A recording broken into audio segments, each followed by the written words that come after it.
Friends welcome to online study 24/7 आज के तुम्हारे साथे professor of practice associate professor of practice assistant professor of practice এই notification নিয়ে আলোচনা করব। এই তিনটে পোস্টের জন্য কিন্তু ভ্যাকেন্সি এসেছে, সমস্ত সাবজেক্ট রয়েছে। সমস্ত সাবজেক্ট বলতে 104টা সাবজেক্ট তোমাদের রয়েছে, 104 সাবজেক্ট রয়েছে, অর্থাৎ বুঝতে পারছো যে প্রত্যেকের সাবজেক্টই এর মধ্যে ইনক্লুডেড থাকবে। এবং এই পোস্টের জন্য কিন্তু তোমাদের কোনো রকম নেট সেট এবং পিএইচডির প্রয়োজন পড়বে না। এই পোস্টে নিয়ে আমি সম্পূর্ণ ডিটেলে আলোচনা করব, কত ভ্যাকেন্সি রয়েছে সে সম্বন্ধে বলবো, কবে তোমাদের নোটিফিকেশান অনুযায়ী কবে তোমাদের অ্যাপ্লিকেশন ফিল করতে হবে, সাবমিট কবে করতে হবে, এবং অ্যাপ্লিকেশন ফিসের কথা আমি বলে দিই। এখানে কিন্তু তোমাদের কোনো রকম অ্যাপ্লিকেশন ফিসের প্রয়োজন পড়ছে না, ঠিক আছে? তাহলে চলো সম্পূর্ণ নোটিফিকেশানটা আমরা দেখে নিই। ডিএসই ইউনিভার্সিটি অর্থাৎ Delhi skill and entrepreneurship university তোমাদের জন্য যে নোটিফিকেশান নিয়ে এসেছে সেখানে তোমাদের professor of practice, associate professor of practice and assistant professor of প্র্যাকটিসের ভ্যাকেন্সি রয়েছে। এবং সাবজেক্টের কথা আমি তোমাদের কি বললাম, সাবজেক্ট কিন্তু তোমাদের 104টা তোমাদের সাবজেক্ট রয়েছে, অর্থাৎ সাবজেক্টের ক্ষেত্রে কোনো রকম কোনো বাধা নেই, সবার সাবজেক্টই এখানে রয়েছে। এবার আমি তোমাদের ফার্স্টে ভিডিও শুরুতে বললাম যে এখানে কোনো রকম নেট সেট পিএইচডির প্রয়োজন নেই। এবার তোমরা সেখানে ভাবতে পারো যে এরকম কোন অ্যাসিস্ট্যান্ট প্রফেসর বা অ্যাসোসিয়েট প্রফেসর থাকবে যেখানে পিএইচডির প্রয়োজন থাকবে না বা নেট ও সেটের প্রয়োজন থাকবে না। এক্ষেত্রে আমি বলে রাখি, ইউজিসি থেকে কিন্তু তোমাদের রিসেন্ট যে তোমাদের রুল করা হয়েছে সেখানে কিন্তু এটাই বলা হয়েছে প্রত্যেকটা ইউনিভার্সিটিতে তোমাদের অ্যাসোসিয়েট প্রফেসর অফ প্র্যাকটিস এবং অ্যাসিস্ট্যান্ট প্রফেসর অফ প্র্যাকটিসের জন্য, অর্থাৎ প্র্যাকটিস যে পোস্ট, প্র্যাকটিসের যে ভ্যাকান্সি সেই জন্য সেই পোস্টের ভ্যাকান্সি তোমাদের প্রত্যেকটা ইউনিভার্সিটিতে রাখতেই হবে, এটা মাস্ট, এটা ইউজিসি থেকে তোমাদের বলা হয়েছে। এবং সেখানে কোনো রকম নেট সেট এবং পিএইচডির প্রয়োজন থাকবে না। ডিএসইউ অর্থাৎ ডিএসই ইউনিভার্সিটি কিন্তু তোমরা দেখতে পাচ্ছ তারা কিন্তু তোমাদের 104 অর্থাৎ 104 সাবজেক্টের ওপর তারা তাদের ভ্যাকেন্সি দিয়ে দিয়েছে। আমরা এখন দেখে নিই কোন কোন সাবজেক্ট। 104 সাবজেক্ট মানে প্রত্যেকটা সাবজেক্টই কিন্তু এর আওতায় পড়ছে। আমি বারবারই বলছি এখানে নেট সেট পিএইচডির কোনো রকম কোনো দরকার নেই, তোমাদের সেই সাবজেক্ট রিলেটেড থাকলেও কিন্তু হবে। ধরো কেউ ডিপ্লোমা করেছো, কেউ অনেকদিন ধরে সেই সাথে আইটি সেক্টরে যুক্ত আছো, তারা কিন্তু অনায়াসে এখানে অ্যাপ্লাই করতে পারবে। আমরা সাবজেক্টগুলো দেখে নিই। সাবজেক্টগুলোর মধ্যে রয়েছে department of business management, department of dairy management, department of farm house, department forestry, organic farming, poultry farming. সব সাবজেক্টগুলো আমি পরপর বলে যাচ্ছি, তোমরা শুনে নাও। কারোর যদি পিডিএফ দরকার পড়ে আমাকে কমেন্ট সেকশনে জানিও, আমি পিডিএফ দিয়ে দেবো। Department of vertical farming, department of allied medicine, department of allied health care, department of pharmacy যে science, department of vision science, department of তোমাদের rehabilitation science, department of curve design, department of digital media, department of fashion design, department of garment fabric design, department of gems and jewellery design, department of product, department fine arts, performing arts, social media, interior design, architect, civil engineer, urban and planning, department of banking. দেখো department of banking যারা ধরো অনেকদিন ধরে bank প্রফেশনে রয়েছে, কোনো private ব্যাঙ্কে অনেকদিন তোমাদের হয়ে গেছে, তোমরা সুইচ করতে চাও, তোমরা অনায়াসে এখানে করতে পারো, কারণ এখানে নেট সেটের কোনো দরকার পড়বে না।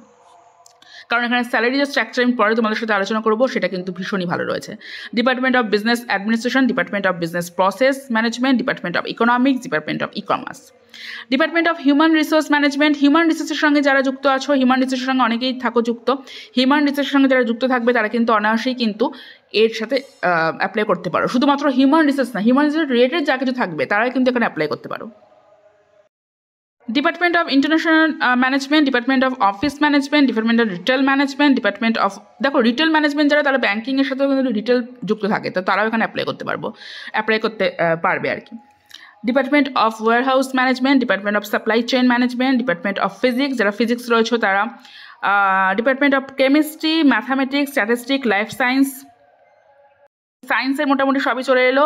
Department of chemical engineer, department of petrochemical, department polymer science, department of metallurgy and mining, department of artificial intelligence অর্থাৎ এআইয়ের সঙ্গে যারা যুক্ত রয়েছে, এআইয়ের সঙ্গে যদি কেউ কোম্পানি যুক্ত থাকো তারাও সুইচ করতে চাইলে তারা করতে পারো।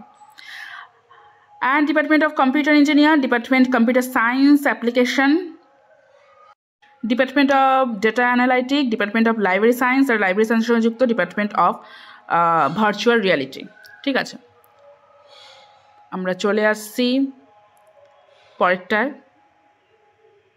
দেন তোমাদের department of biosystem inspired engineering, এইসব ইঞ্জিনিয়ারিং ডিপার্টমেন্টের মধ্যে যা যারা রয়েছে, biotechnology, department computer aid drug design, department of cognitive neuroscience, department of drone technologies, department of nano technology, department of nano biosensor technology, অর্থাৎ প্রত্যেকটা সাবজেক্টই এখানে রয়েছে। Department of natural language program, department of quantum technologies, department of quantum computing, department of sustainability science, department of electronic engineering, electronics communication engineering, department of instrumentation control engineering, department of internet of things, যারা internet প্রফেশনের সঙ্গে অনেকদিন ধরে যুক্ত আছে তারাও চাইলে switch করতে পারো। Department of networking, department of innovation, department of entrepreneurship, department of small business entrepreneurship, department of social entrepreneurship, department of customer service management, department of English, French, German, যারা ইংলিশ, ফ্রেঞ্চ, জার্মান ল্যাঙ্গুয়েজের সঙ্গে যুক্ত আছো তারা অনার্সে যুক্ত হতে পারো। Department of Hindi, Japanese, journalism, যারা জার্নালিজমে যুক্ত আছো। ডিপার্টমেন্ট অফ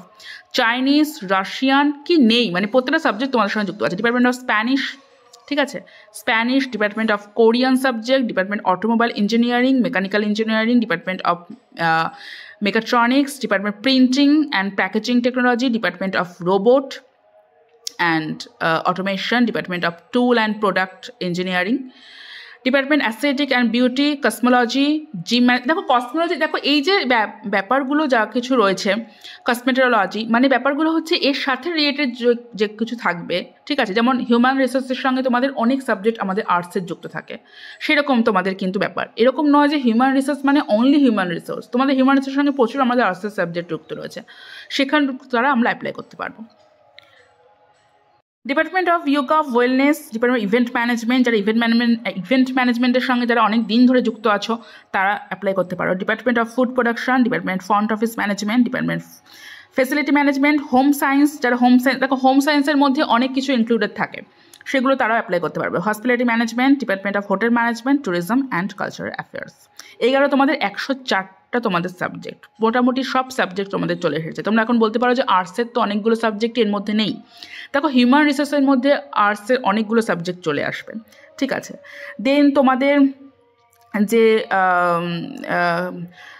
আরও আমি একটা সাবজেক্টের হোম সায়েন্সের মধ্যে তোমাদের আর্টসের অনেক সাবজেক্ট তোমাদের চলে আসবে, তো এগুলো সবই কিন্তু কিছু ইনক্লুডেড এবং তার সাথে তোমরা রিলেটেড থাকলেই তোমরা এখানে অ্যাপ্লাই করতে পারবে। এবার আমি আসছি যে মেন পয়েন্ট, যে এলিজিবিলিটি ক্রাইটেরিয়া, কারণ আমি ফার্স্টেই বলেছি এখানে নেট সেটের কোনো প্রয়োজন নেই, তাহলে এখানে কিসের প্রয়োজন? দেখো অ্যাসিস্ট্যান্ট প্রফেসর অফ প্র্যাকটিস, ঠিক আছে, অ্যাসিস্ট্যান্ট প্রফেসর অফ প্র্যাকটিস যে পোস্টটা রয়েছে সেখানে পার্সনকে 5 ইয়ার্সের একটা এক্সপিরিয়েন্স থাকতে হবে যে সেক্টরে তুমি আছো, ঠিক আছে, সেটা এনিথিং, তুমি যে সেক্টরে আছো, কেউ যদি এরকম থাকে কেউ হোম সায়েন্সের সেক্টরে আছে, সে অনেক দিন ধরে কোনো একটা কোম্পানিতে সে কাজ করছে, ঠিক আছে, হোম সায়েন্সের ওপর 5 ইয়ার্সে, বা সে অন্য কোথাও কোনো প্রাইভেট হোক তার নিজস্ব বিজনেস রয়েছে, ঠিক আছে, এটা হতে পারে তার নিজস্ব বিজনেস রয়েছে, সে 5 ইয়ার্স ধরে সে বিজনেসটা সে হোম সায়েন্সের ওপর চালাচ্ছে, বা কেউ কোনো ইঞ্জিনিয়ারিংয়ের ওপর সে কোথাও একটা কোনো কোম্পানিতে কাজ করছে, ফিজিক্সের ওপর সে কোনো কোম্পানিতে কাজ করছে, কেমিস্ট্রির ওপর যা কিছু করুক না কেন সেটা 5 ইয়ার্স হলেই হবে, তাহলে সেখানে অ্যাপ্লাই করতে পারবে অ্যাসিস্ট্যান্ট প্রফেসর অফ প্র্যাকটিসের ওপর। দেন অ্যাসোসিয়েট প্রফেসর, সেখানে পার্সনকে 10 ইয়ার্সের একটা এক্সপিরিয়েন্স থাকতে হবে একই, ঠিক আছে, এখানে কোনো গভর্নমেন্ট নয়, এখানে কোনো নেট সেট পিএইচডির কোনো দরকার নেই, তোমার নিজস্ব বিজনেস হোক তাহলে চলবে, বাস সেখানে 10 ইয়ার্স বা 5 ইয়ার্সে তোমাকে একটা এক্সপিরিয়েন্স থাকতে হবে। প্রফেসর অফ প্র্যাকটিস, সেখানে তোমাকে 15 ইয়ার্সের একটা এক্সপিরিয়েন্স থাকতে হবে, ঠিক আছে, জাস্ট এক্সপিরিয়েন্সের ওপর নির্ভর করে কিন্তু ডিপেন্ড করে তোমাকে এখানে চাকরিটা, তুমি যে পোস্ট সেই পোস্টে তোমাকে হচ্ছে নেওয়া হবে, ঠিক আছে, অর্থাৎ অ্যাসিস্ট্যান্ট প্রফেসরের জন্য 5 ইয়ার্স, ঠিক আছে, অ্যাসিস্ট্যান্ট প্রফেসরের জন্য 5 ইয়ার্স, দেন তোমাদের অ্যাসোসিয়েট যে প্রফেসর সেখানে 10 ইয়ার্স, শুধু তোমরা এইটা তোমরা শুধু মাথায় রাখবে যে তোমাদের এক্সপিরিয়েন্সটা তোমাদের কতটা চেয়েছে ব্যাস, আর ওদিকে প্রফেসর অফ প্র্যাকটিস সেটার জন্য তোমাদের 15 ইয়ার্স, ঠিক আছে। তোমরা প্রত্যেকেই আমার মনে হয় যে যারা 5 ইয়ার্সের অনেকেরই রয়েছে এক্সপিরিয়েন্স সব কিছুর ওপর, তারা 5 ইয়ার্স ধরে কোথাও একটা জব করছো তার সাথে রিলেটেড, তাহলেও কিন্তু তোমরা এখানে অ্যাপ্লাই করতে পারো, এবং নিজস্ব যদি কারো বিজনেস থাকে, ঠিক আছে, কারণ নিজস্ব একটা বিজনেস রয়েছে, কেউ না কোনো ডিপ্লোমা কোর্স করে সেখানে কোনোভাবে তোমরা পড়াচ্ছ, কেউ ধরো অনেকেই এখানে আছে যারা হোম সায়েন্সের ওপর বা আর্টস রিলেটেড বা সায়েন্স রিলেটেড, কেউ বিএড কলেজে পড়াচ্ছ, কেউ জাস্ট নর্মাল কোনো প্রাইভেট কলেজে পড়াচ্ছ, বা কারো কোনো নিজস্ব বিজনেস রয়েছে, তারা কিন্তু এখানে কিন্তু অ্যাপ্লাই করতে পারবে। আচ্ছা, এবার আমরা এটা জানি যে আমাদের কীভাবে, যারা এখানে ধরো অ্যাপ্লিকেশন করবে তারা কীভাবে করবে। দেখো এখানে অ্যাপ্লিকেশন ফিস কিছু নেই, কারণ তোমরা কী করবে, তোমাদের ডিটেল সিভি, তোমরা এতদিন পর্যন্ত তোমাদের সিভিটা একটা তৈরি করবে, প্রত্যেকেরই আমি জানি তোমাদের সিভি কমপ্লিটেড রয়েছে, পুরোটা সিভিটা কমপ্লিট করে, বা যাদের সিভি নেই তারা সিভি একটা তৈরি করে ফেলো। যদি তোমরা কেউ না জানো যে কীভাবে সিভি তৈরি করবে, তোমরা আমাকে কমেন্ট সেকশনে বলতে পারো, আমি তোমাদের জানিয়ে দেবো যে কীভাবে সিভি তৈরি করতে হয়। তো সিভি তৈরি করে সাথে একটা তোমাদের অ্যাপ্লিকেশন, একটা ফর্ম, তোমরা সেটা অ্যাপ্লিকেশন নিজেরা একটা লিখবে, ঠিক আছে?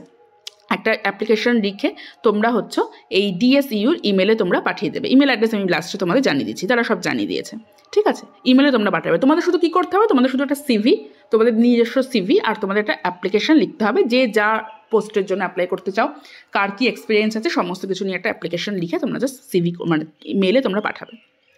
দেন কি বলছে, এই কমিটি তোমাদের নিজস্ব, তারা দেখবে, তারা সমস্ত কিছু দেখবে, প্রত্যেকের যে অ্যাপ্লিকেশন যাবে তাদের মনে হবে যে ঠিকঠাক, তারা তাদের ইনভাইট করবে ইন্টারভিউর জন্য। দেন তোমাদের প্রথমে তোমাদের 3 ইয়ার্সের এই জবটা হবে, সেখান থেকে তোমাদের 5 ইয়ার্স হচ্ছে এক্সটেন্ড হয়ে যাবে, ঠিক আছে?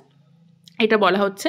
অ্যান্ড দেন বলা হচ্ছে যে তোমাদের এই যে তোমাদের যেটা ফোন নাম্বার, 3টা অতটা ইম্পর্টেন্ট না, 4টা তোমরা দেখে নাও। তোমাদের হচ্ছে 30 ডেজ লিভ তোমাদের যেরকম দেওয়া হয় সেরকমই তোমাদের লিভ দেওয়া হবে, এবং তোমাদের যে সমস্ত কিছু তোমাদের প্রোভাইড করা হবে। মেডিকেল যা কিছু তোমরা যারা জয়েন করবে, তোমাদের সমস্ত কিছুই মেডিকেল যা যা প্রয়োজন সমস্ত কিছু তোমাদের প্রোভাইড করা হবে। এবং এবার আসি মেন পয়েন্টে, যে তোমাদের ডেডলাইন কবে মধ্যে তোমাদের সিভিটা জমা করতে হবে। ডেডলাইন কিন্তু তোমাদের 13 এপ্রিল, ডেডলাইন তোমাদের 13 এপ্রিল, ঠিক আছে? ডেডলাইন 13 এপ্রিল, এর মধ্যে তোমাদের সিভি সাবমিট করতে হবে ডিএসইউতে। মেল আইডিটা কি, মেল আইডিটা তোমরা দেখে দাও। এই দেখো মেল আইডি তোমরা স্পষ্ট দেখতে পাচ্ছ, pop@dseu.ac.in, ঠিক আছে? এটা তোমাদের মেল আইডি। আমি আরও ভালো করে তোমাদের হাইলাইট করছি মেল আইডিটা, এই যে এটা তোমাদের মেল আইডি।